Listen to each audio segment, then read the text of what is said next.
In the name of Allah, who is the most merciful and the most beneficent. Dear students, आज का जो हमारा topic है वो टेंसेस के ऊपर है। टेंस पढ़ते हैं आज हम।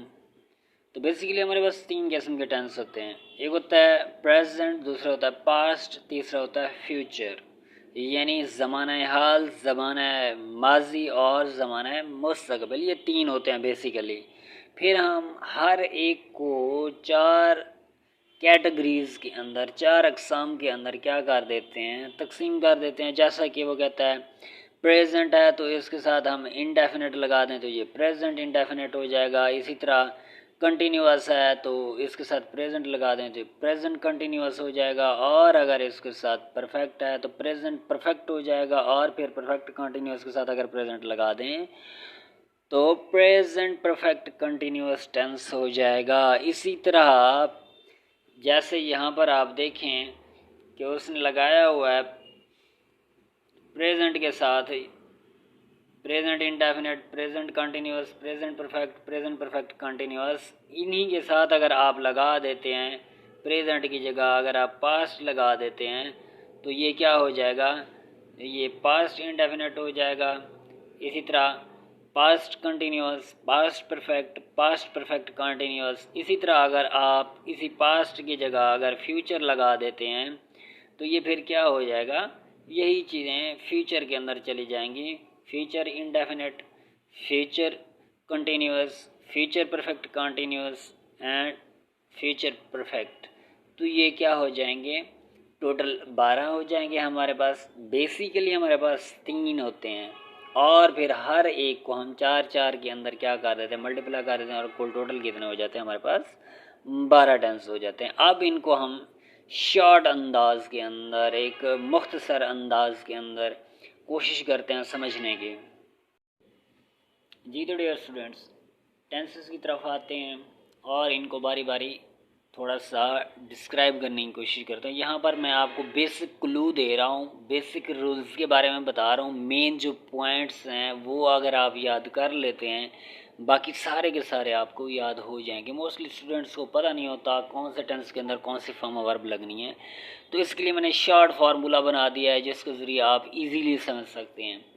सबसे पहले वो कहता है प्रेजेंट इंडेफिनेट की अगर हम बात करें तो प्रेजेंट इंडेफिनेट के अंदर क्या होता है, जो हेल्पिंग वर्ब इस्तेमाल होता है वो डू और डज इस्तेमाल होता है। ये डू और डज कहाँ इस्तेमाल होता है, या तो नेगेटिव के अंदर इस्तेमाल होगा या फिर इंटरोगेटिव सेंटेंसेस के अंदर इस्तेमाल होता है प्रेजेंट इंडेफिनेट टेंस के। आगे बात आ जाता है इसके अंदर फॉर्म वर्ब कौन सी इस्तेमाल होती है, तो इसके अंदर फर्स्ट फॉर्म वर्ब इस्तेमाल होती है। और अगर उर्दू की निशानी देखें तो ता है, ती है, ते हैं वगैरह आएगा इसके अंदर।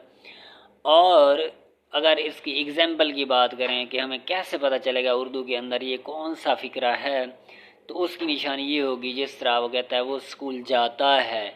अब यहाँ पर क्या आ गया, आखिर में ता है आ गया, यानी ये वाली निशानी हमारी फुलफिल हो गई है। इसका मतलब ये होगा कि ये प्रेजेंट इंडेफिनेट टेंस है।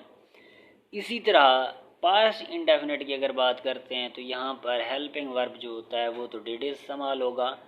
और फिर सिंपल सेंटेंस के अंदर तो हम सेकंड फॉर्म ऑफ वर्ब लगाएंगे। लेकिन अगर नेगेटिव है या फिर इंटरोगेटिव है तो उसके अंदर क्या हो जाएगा, डिड और डिड नॉट का इस्तेमाल करके हम फर्स्ट फॉर्म ऑफ वर्ब कर देते हैं। अब मज़ीद इनकी जो डिटेल होगी वो मैं जब सेंटेंस की इनकी टेंसेस की पूरा एक सीरीज़ बनाऊंगा उसके ऊपर फिर आपको अच्छे अंदाज में समझाऊंगा। अब ज़रा इसकी उर्दू की पहचान देखते हैं तो अलिफ छोटी ये बड़ी ये होगा इसके अंदर एक निशानी। दूसरी ये है कि था, थे, थी भी आ सकता है।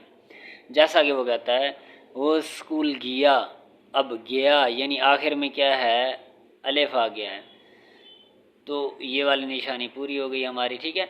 यानी इस तरह कि वो स्कूल गया यानी आखिर में अलिफ आ गया है, तो ये क्या है, पास्ट इंडेफिनेट है, इसके अंदर सेकंड फॉर्म ऑफ वर्ब हम लगाएंगे। इसी तरह वो कहता है वो स्कूल गया था, अब था भी आ गया है तो यानी ये भी क्या है, पास्ट इंडेफिनेट की निशानी में आता है। इस तरह आगे चलते हैं, आगे आ जाता है फ्यूचर इंडेफिनेट, यानी तीनों इंडेफिनेट जो टेंसेस हैं वो मैंने बयान किए हैं। तो अब यहाँ पर देख लेते हैं हेल्पिंग वर्ब तो चेंज हो रहा है। अब प्रेजेंट इंडेफिनिट की अगर बात करें तो उसके अंदर और फ्यूचर इंडेफिनिट के अंदर दोनों के अंदर क्या था, फर्स्ट फॉर्म ऑफ वर्ब इस्तेमाल हो रही है दोनों के अंदर।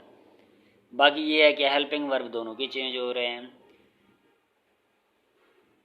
इसी तरह देखें पास्ट के अंदर हमने कहा था कि सिंपल सेंटेंस के अंदर सेकंड फॉर्म ऑफ वर्ब इस्तेमाल होगी, लेकिन अगर उसका नेगेटिव या इंटरोगेटिव होता है तो उसके अंदर फिर वो फर्स्ट फॉर्म ऑफ वर्ब कर देगा। अच्छा जी, फ्यूचर इंडेफिनिट के अंदर फिर क्या है, जो हेल्पिंग वर्ब है इसका वो क्या है, या तो विल इस्तेमाल होगा या फिर शैल इस्तेमाल होगा।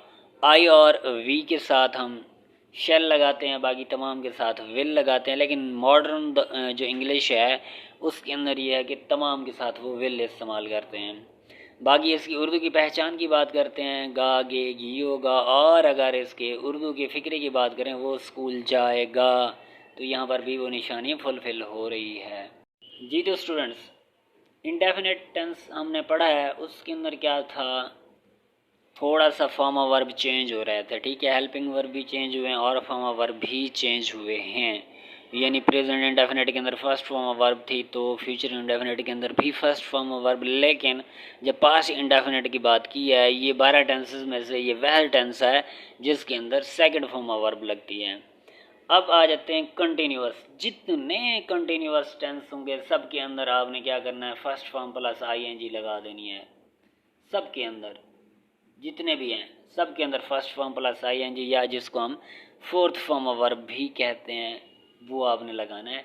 अब ज़रा देखें, प्रेजेंट कंटिन्यूअस टेंस की बात करते हैं, इसके अंदर भी फोर्थ फॉर्म ऑफ वर्ब, लेकिन हेल्पिंग वर्ब क्या है, इज़ आर एम हो गया, ठीक है।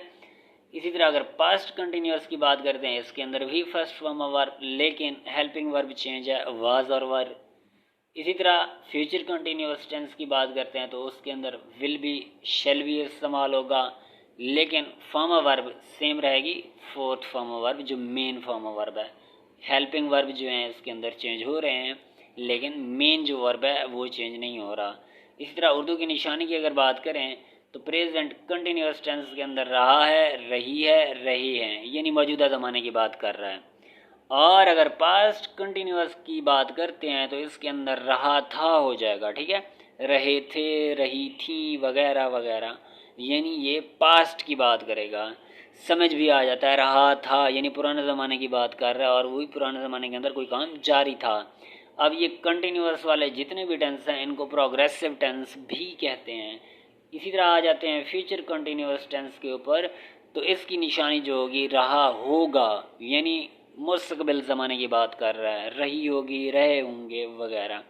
इस तरह उर्दू फिक्रे के अंदर बात करते हैं तो वो देखते हैं कि प्रेजेंट कंटिन्यूअस टेंस है जिसके अंदर वो कह रहा है कि असलम खाना खा रहा है, यानी मौजूदा ज़माने की बात कर रहा है। इसी तरह अगर पास्ट की बात करते हैं तो उसके अंदर वो कहते हैं असलम खाना खा रहा था, पास्ट की बात कर दी उसने। फ्यूचर की बात करते हैं तो असलम खाना खा रहा होगा, यानी उसने फ्यूचर की बात कर रही। अब ये निशानियां हम देख के हम आइडेंटिफाई करेंगे कि कौन सा टेंस इस्तेमाल किया गया है। इसी तरह स्टूडेंट आगे चलते हैं, आगे हमारे पास परफेक्ट टेंस आ जाते हैं। तो परफेक्ट टेंस भी जितने होंगे सेम फॉर्म ऑफ वर्ब होगी सबके अंदर। कौन सी फॉर्म ऑफ वर्ब होगी, थर्ड फॉर्म ऑफ वर्ब होगी उनके अंदर। फ्यूचर परफेक्ट टेंस है तो इसके अंदर भी थर्ड फॉर्म ऑफ वर्ब है। इसी तरह प्रेजेंट परफेक्ट है तो इसके अंदर भी थर्ड फॉर्म ऑफ वर्ब है। पास्ट परफेक्ट है तो उसके अंदर भी थर्ड फॉर्म ऑफ वर्ब है, लेकिन हेल्पिंग वर्ब चेंज हो रहे हैं। यहाँ पर देखें ज़रा, इसके अंदर विल हैव और शेल हैव इस्तेमाल हो रहा है, और इसकी जो उर्दू की निशानी है वो क्या है जी, उसके अंदर चुका, फ्यूचर की बात कर रहा है, फ्यूचर परफेक्ट टेंस की। चुका होगा, चुकी होगी, चुके होंगे, ठीक है। यानी ये क्या हो रहा है कि ये फ्यूचर परफेक्ट की बात कर रहा है। इसी तरह इसकी उर्दू फिक्रे की अगर बात करें तो मुनीर क्रिकेट खेल चुका होगा, चुका होगा निशानी आ गई है, हमें पता चल गया है कि ये कौन सा है, फ्यूचर परफेक्ट टेंस है। डायरेक्ट हमारे जहन के अंदर आना चाहिए, जितने भी परफेक्ट हैं उसके अंदर थर्ड फॉर्म ऑफ वर्ब आएगी। इस तरह प्रेजेंट परफेक्ट की बात करता है तो हैज़ हैव जो है ये हेल्पिंग वर्ब इस्तेमाल होंगे, और चुका है इस्तेमाल होगा। चुकी है, चुके हैं, या अलिफ है, छोटी है, बड़ी है। जैसे कि वो कहता है मुनीर क्रिकेट खेल चुका है, ये एक निशानी है, या मुनीर ने क्रिकेट खेल ली है, यानी छोटी ये है भी आ सकता है इसके अंदर। पास्ट परफेक्ट टेंस की बात करते हैं तो पास्ट परफेक्ट के अंदर ये है कि हेल्पिंग वर्ब तो हैड इस्तेमाल होगा इसके अंदर। यहाँ पर हैज़ है वो हुए थे प्रेजेंट के अंदर, लेकिन यहाँ पर हैड इस्तेमाल होगा। Form of verb third form of verb इस्तेमाल होगी। अब चूंकि ये पास्ट का है तो इसकी उर्दू की निशानी भी ऐसी ही होगी, चुका था होगा, चुके थे, चुकी थी। और इस तरह इसके उर्दू फिक्रे की बात करते हैं तो मुनीर क्रिकेट खेल चुका था, तो ये सेंटेंस जो होगा इसके अंदर हैड इस्तेमाल होगा। लेकिन फिर भी इसके अंदर कुछ और मज़ीद अमेंडमेंट्स की, मज़ीद इसके अंदर चेंजेस की ज़रूरत है। वो हम क्या करेंगे, जब इनको सीरीज़ के अंदर एक एक टेंस पढ़ेंगे उसके अंदर मज़ीद इसकी डिटेल में आपको बताऊंगा। जी तो स्टूडेंट्स, नेक्स्ट जो हमारे पास आ जाते हैं वो क्या हैं, वो परफेक्ट कंटिन्यूअस वाले टेंस आ जाते हैं, यानी present perfect continuous, past perfect continuous, future perfect continuous. अब कंटिन्यूअस या परफेक्ट कंटिन्यूअस जहाँ भी आएंगे इनके अंदर फर्स्ट फॉर्म प्लस आईएनजी या फिर फोर्थ फॉर्म ऑफ वर्ब इस्तेमाल होगी, ये आप जहन नशीन कर लें। दूसरी बात यह है कि यहाँ पर हेल्पिंग वर्ब चेंज होगा। परफेक्ट टेंस के अंदर हमने देखा था प्रेजेंट परफेक्ट के अंदर हैज़ और हैव था, लेकिन प्रेजेंट परफेक्ट कंटिन्यूअस के अंदर हैज़ बीन और हैव बीन हो जाएगा, सिर्फ बीन का इस्तेमाल कर देंगे, आगे इजाफा कर देंगे। इसी तरह हमने पास्ट परफेक्ट के अंदर देखा था हैड इस्तेमाल हो रहा था, लेकिन पास्ट परफेक्ट कंटिन्यूअस के अंदर हैड के आगे हैड बीन का इस्तेमाल कर देंगे तो हैड बीन हो जाएगा। इसी तरह फ्यूचर परफेक्ट कंटिन्यूअस, वहाँ पर फ्यूचर परफेक्ट के अंदर देखा था विल हैव और शेल हैव था, लेकिन यहाँ पे क्या हो जाएगा, बीन का इस्तेमाल कर देंगे, ज़्यादा इजाफा कर देंगे तो will have been shall have been हो जाएगा। अब ज़रा इसकी उर्दू की निशानी देखते हैं तो प्रेजेंट परफेक्ट कंटिन्यूअस की रहा है, रही है, रहे हैं, लेकिन वक्त साथ होगा, वक्त की बात की जाएगी। जैसे कि माली सुबह से पौधों को पानी दे रहा है, मैं कहता हूँ माली पौधों को पानी दे रहा है, तो वो परफेक्ट कंटिन्यूअस नहीं है, वो सिर्फ कंटिन्यूअस है। लेकिन मैं अगर टाइम लगा देता हूँ सुबह से तो इसका मतलब ये है कि ये अब प्रेजेंट परफेक्ट कंटिन्यूअस आ गया है। इसी तरह पास्ट परफेक्ट कंटिन्यूअस के अंदर देखते हैं वो कई सालों से यहाँ रह रहा था, अब था आ गया इसके अंदर, वक्त है, यानी रहा था, रही थी, रहे थे वगैरह।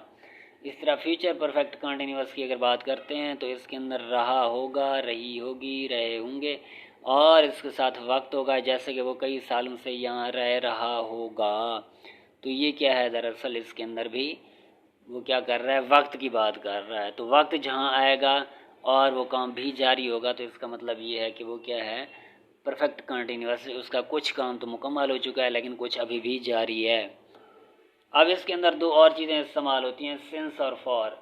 इसके यूज़ को ज़रा देखते हैं। सिंस और फॉर का यूज़ जो है ये बड़ा स्टूडेंट्स को कंफ्यूज करता है, इसको ज़रा देखते हैं। सिंस जो होता है इसको हम स्टार्ट ऑफ टाइम के लिए लगाते हैं या फिर पॉइंट ऑफ टाइम, यानी वक्त का स्टार्ट कब हुआ उसके लिए हम लगाते हैं सिंस। और फॉर हम लगाते हैं पीरियड ऑफ टाइम के लिए, यानी दौरानिया तो हमें पता होगा लेकिन उसके स्टार्ट का नहीं पता होगा। जिस तरह वो कहता है सिंस के लिए मॉर्निंग, इवनिंग, यानी वो सुबह से काम कर रहा है, शाम से कर रहा है, वो 1998 से 2001 से काम कर रहा है। अब हम गिन सकते हैं 2001 से अब 2022 है तो गिन सकते हैं, दौरान या स्टार्ट ऑफ टाइम पता है। मंडे से वो काम कर रहा है तो हमें पता है कि अब कौन सा है, आज जुम्मा है, हफ्ता है, तो पता चल जाता है। इसी तरह मे, यानी हफ्तों के नाम के साथ भी सेंस लगेगा। इस तरह जो साल के महीने हैं यानी मंथ के नाम के साथ भी हम क्या लगाएंगे, सेंस लगेंगे। इसी तरह आधी रात से, बचपन से, लड़कपन से, जवानी से, उसके साथ भी क्या होगा, सेंस लगेगा। इस तरह 2 बजे से 5 बजे से हमें पता चल जाएगा अब कौन सा टाइम है, यानी 5 बजे की बात कर रहा है, अब 10 बज रहे हैं तो टाइम गिन सकते हैं। लेकिन अगर वो कहता है 2 घंटे से, 2 बजे की बजाय 2 घंटे कहता है, तो अब हमें उसने स्टार्ट ऑफ टाइम नहीं बताया कि कौन से 2 घंटे, किस 2 घंटे के अंदर वो शुरू हुआ है, वो पॉइंट नहीं बताया। हाँ, दौरानिया बता दिया उसने, तो दौरानिया 2 घंटे का है लेकिन उसका स्टार्ट किस एग्जैक्ट टाइम पे वो शुरू हुआ है वो नहीं पता, स्टार्ट ऑफ टाइम नहीं पता, तो वहाँ पर क्या करेंगे, हम फॉर लगाएंगे। इसी तरह फॉर 2 आवर्स, इसी तरह मैनी डेज़ के लिए भी फॉर लगाएंगे, 5 दिनों से। स्टार्ट ऑफ टाइम नहीं पता कौन से 5 दिन था एग्जैक्ट, तो वो भी नहीं पता, तो उसके लिए हम क्या लगाएंगे, फॉर लगाएंगे। इसी तरह कई सालों से, 5 दिनों से, 2 घंटों से, 3 घंटों से, इन सब के साथ क्या लगेगा, फॉर इस्तेमाल होगा। उम्मीद करता हूँ स्टूडेंट्स आपको ये समझ आया होगा। हमारे चैनल के साथ जुड़े रहिए और नेक्स्ट सीरीज़ के लिए भी रेडी रहें। Thank you so much. अल्लाह हाफिज़।